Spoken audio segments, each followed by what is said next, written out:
This is Tamil நேயர்களுக்கு வணக்கம். இன்று நம்முடைய மூத்த பத்திரிகையாளர் அரசியல் விமர்சனமாக இருக்கக்கூடிய ஐயநாதன் சார் நம்முடைய இணைஞ்சிருக்காங்க. சார் வணக்கம். வணக்கம். பிரேக்கிங் நியூஸ் அப்படின்னு பார்த்தா விசிகா இன்னைக்கு அந்த மதுக்கு எதிராக ஒரு மாநாடு நடத்த போறோம் அப்படின்னு சொன்னதுல இருந்தே பார்த்தா விசிகா கட்சியும் திரும்பவும் பார்த்தா ரொம்ப பரபரப்பான அந்த செய்திக்குள்ளார இருந்துட்டு இருக்காங்க. குறிப்பாக அந்த துணை பொதுச்செயலர் ஆதவ அர்ஜுனா ஒரு பேட்டி ஒரு தந்தி டிவிக்கு கொடுத்திருந்தாங்க. அதுல ஏன் நாங்களுமே துணை முதல்வருக்கு தான் வந்தாதான் என்ன, எங்களுக்குமே ஆட்சி அதிகாரம் வந்தாதான் என்ன அப்படிங்கிறதா அதோட கோர் பாயிண்டாவே இருந்துச்சு. சோ என்ன நடக்குது சார்? திருமாவளவன் அவர்கள் சொன்னது எனக்கு திருமாவளவனை பத்தி தெரியும், அவருடைய அரசியல் நல்லா தெரியும் அப்படின்றதுனால நான் பேசுறேன். ஆனா இது விமர்சனம் கிடையாது, விளக்கம் கூட எடுத்துக்கலாம். திருமாவை பொறுத்த வரைக்கும் என்ன அப்படின்னீங்கன்னா, விடுதலை சிறுத்தைகள் அப்படின்ற ஒரு பலம் வாய்ந்த ஒரு சக்தி கூட்டணிக்கு வந்திருக்கு. அதனால கூட்டணியால பலன் அடைகிறீங்க, தேர்தல்ல பெரிய அளவுக்கு பலன் அடைகிறீங்க. ஆனா அதற்கு இணையான பலன் விடுதலை சிறுத்தைகளுக்கு கிடைக்கல. ஆனா விடுதலை சிறுத்தைகள் அதன் மூலம் என்ன ஆகுது அப்படின்னோம்னா, என்ன நம்மளுக்கு இதுல பலன்? விடுதலை சிறுத்தை கட்சிக்குள்ளேயே ஒரு விவாதம் என்னன்னா, இப்ப இந்த கூட்டணினால நம்மளுக்கு என்ன, நம்மள ஒரு 4 பேர் எம்எல்ஏ ஆயிட்டான், 2 பேர் எம்பி ஆனா, இதான இதுல நம்ம என்ன சாதிச்சுட்டோம், என்ன நம்மளுக்கு கிடைச்சது, நம்மளால என்ன மக்களுக்கு கிடைச்சது அப்படின்ற அந்த 3 கேள்வி எடுப்பாங்க. அப்ப அந்த கேள்விக்கு பதில் சொல்லும் போது திரும்ப அந்த அவங்க ஆரம்பத்துல இருந்து ஒரு நிலைப்பாடுல இருக்காங்க. கூட்டணி அரசுக்கு தான் போனோம், தேர்தல் கூட்டணி அப்படின்றது கூட்டணி அரசுக்கு போனோம் அப்படின்ற ஒரு இடம் தான். அதான் ஆட்சியிலும் பங்கு அதிகாரத்திலும் பங்கு அப்படின்ற ஒரு இடத்துக்கு போனார். அப்படி ஒண்ணு ஏற்பட்டுச்சுன்னா என்ன ஆகும் அப்படின்னா, இப்ப எடுத்துக்காட்டா ஒரு ஒரு சப்போசிஷன். இப்ப இன்னைக்கு பாத்தீங்கன்னா விடுதலை சிறுத்தைகளோட 4 பேர் இருக்காங்க. பாலாஜி எம்எல்ஏவா இருக்காரு, அப்புறம் இன்னொருத்தர் எம்எல்ஏவா இருக்காரு, ஆளூர் சாணவா இருக்காரு, சிந்தனை செல்வன் தலைவரா இருக்காரு. எடுத்துக்காட்டா சிந்தனை செல்வன் ஒரு அமைச்சரா இருக்காருன்னு வச்சுக்கோங்க, ஒரு கூட்டணி அரசு அமைச்சர். அவர் ஒரு துறையில எந்த துறை அவருக்கு இருக்குதோ அந்த துறை மூலமா தமிழ்நாடு முழுவதும் அவர் சர்வ் பண்ணியிருப்பார். அதன் மூலமா விடுதலை சிறுத்தைகள் கட்சியை சார்ந்தவங்க நல்ல வேலை செய்யறாங்க பாடுற ஒரு இம்ப்ரெஷன் ஏற்படும். நல்லா கொண்டு வராங்க, டெலிவர் பண்றாங்க அப்படின்னு வரும்போது இயல்பு அது அந்த கட்சிக்கும் பலம் சேர்க்கும், கூட்டணிக்கும் பலம் சேர்க்கும். அவங்களுடைய அரசியலினுடைய ஆழ்தன்மை கூடும். அதாவது மக்களிடையே அது ஒரு டீப் ரூட்டட் பொலிட்டிக்கல் பார்ட்டின்ற ஒரு இடத்துக்கு வரும். அப்புறம் அங்கீகாரத்துக்கு இயங்க வேண்டிய அவசியம் இல்லை. இந்த இடம் இன்னைக்கு இல்லாம போகுது. இதுதான் திருமாவளவனுடைய ஆதங்கத்திற்கான அடிப்படை காரணம். விடுதலை சிறுத்தைகள் கட்சிக்குள்ளேயும் அதுதான் இருக்கு. இது ஒண்ணு. ரெண்டாவது, இது ஆக்சுவலா இப்ப விஷயம் கிடையாது. ஆட்சியிலும் பங்கு அதிகாரத்திலும் பங்கு அப்படின்றது நாளைய கிடையாது.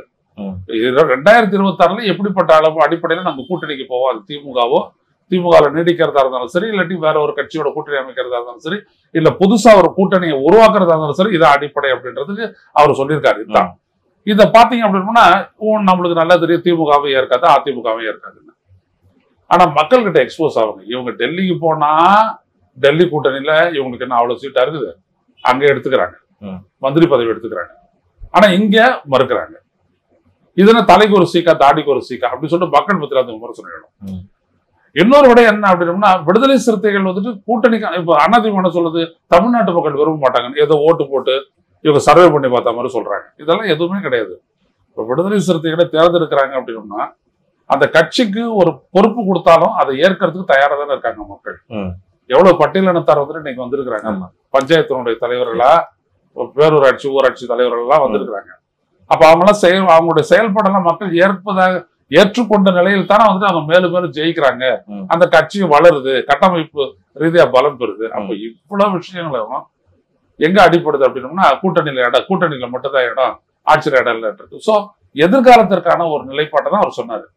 ஆனா நம்ம ஊடகங்கள் எல்லாரும் என்ன பண்ணிட்டாங்க, குறிப்பா அரசியல் சக்திகள் என்ன பண்ணிட்டாங்க, இதை அப்படியே திசை திருப்பிட்டாங்க.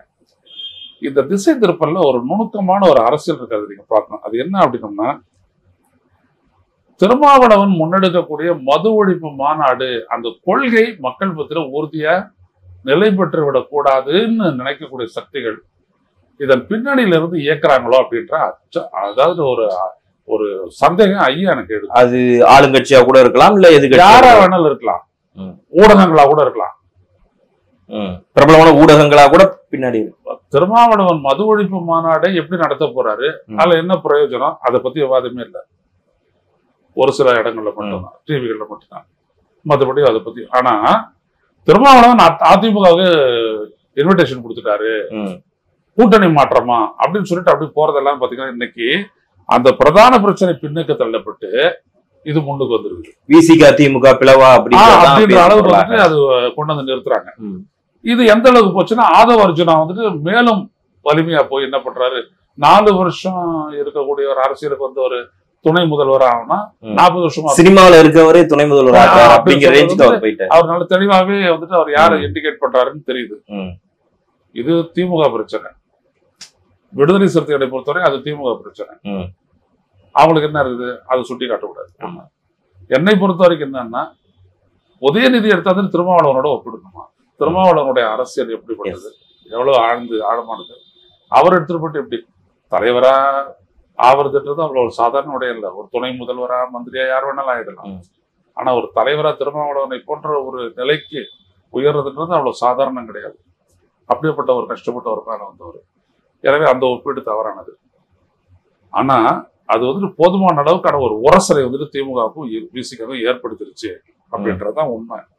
அப்போ இதுக்கு வந்துட்டு அவங்க ஒரு விளக்கம் கொடுக்குறோம். அதுக்கு தான் நீ திருமாவளவன் பேசுறேன்.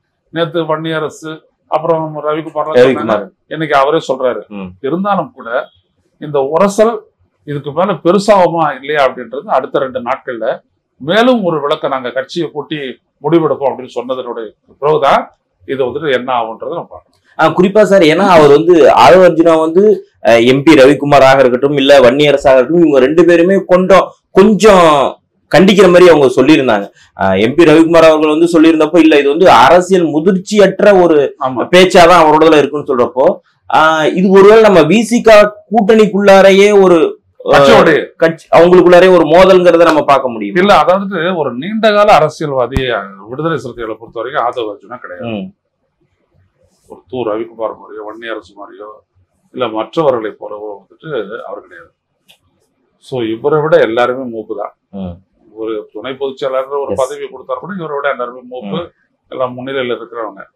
என்ன ஒரு இம்ப்ரெஷன் உண்டாயிடுச்சுன்னா, விடுதலை சிறுத்தைகளுக்குள்ளேயும் சரி வெளியும் சரி திரும்ப வந்துட்டு ஒரு பொது தொகுதியை கேட்டது இவருக்காக தான் அப்படின்ற மாதிரி ஒரு செய்தியை பரப்பி இவர் சொல்லிதான் கேட்டிருக்காரு. அப்படிங்கிற இவருக்காக தான் கேட்டாரு.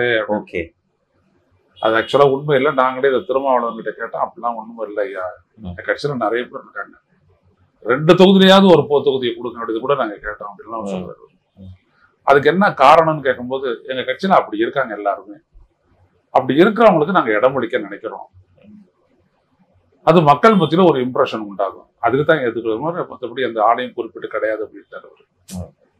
அப்ப விடுதலை சிறுத்தைகளுக்குள்ளேயே வந்துட்டு அந்த ஒரு ஐயம் வருது, அவர் நிராகரிச்சிட்டாரு, முடிச்சு போச்சு. ஆனா அவர் முன்னிலை வகிச்சு இவ்வளவு தூரம் ஒரு குயிக்கா அந்த இடத்துக்கு வந்துடுறது பேசுறது அப்படின்றது வந்துட்டு ஒரு சர்ச்சையா ஆகி போயிருக்கு. ஓகே, இது வந்துட்டு என்ன அப்படின்னா 2 ஆங்கிள் இருந்து பார்க்கலாம். ஒண்ணு திரும்ப தூண்டி விட்டு அவர் பேசுறாரா இல்ல அவர் தனிச்சு. அததான் நான் கேட்கலாம்னு நினைச்சேன் அந்த இதுலயே.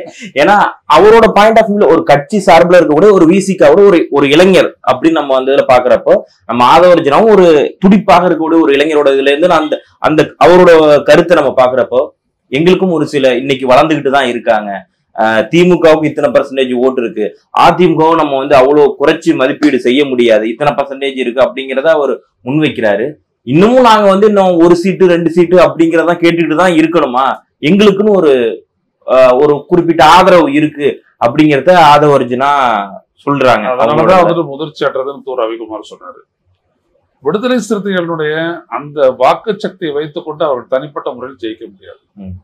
அவங்களுக்கு இன்னொரு பெரிய கட்சியினுடைய துணை வேணும், இல்லாட்டி பல கட்சிகளுடைய கூட்டணி வேணும், அப்பதான் அவங்க ஜெயிக்க முடியும்.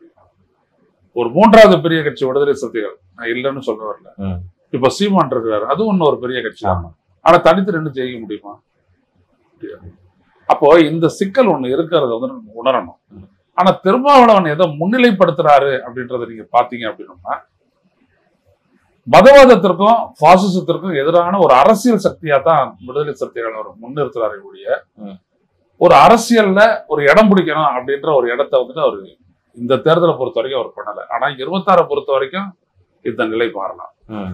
இன்னைக்கு எது ஆதவ அர்ஜுனா உட்பட எல்லாரும் பேசுறாங்களோ அன்னைக்கு அதுவே வந்துட்டு முக்கிய பிரச்சனை ஆகலாம். அதே திருமா கையில எடுக்கலாம். அதனால இதுதான் நான் சொல்ல வரேன்.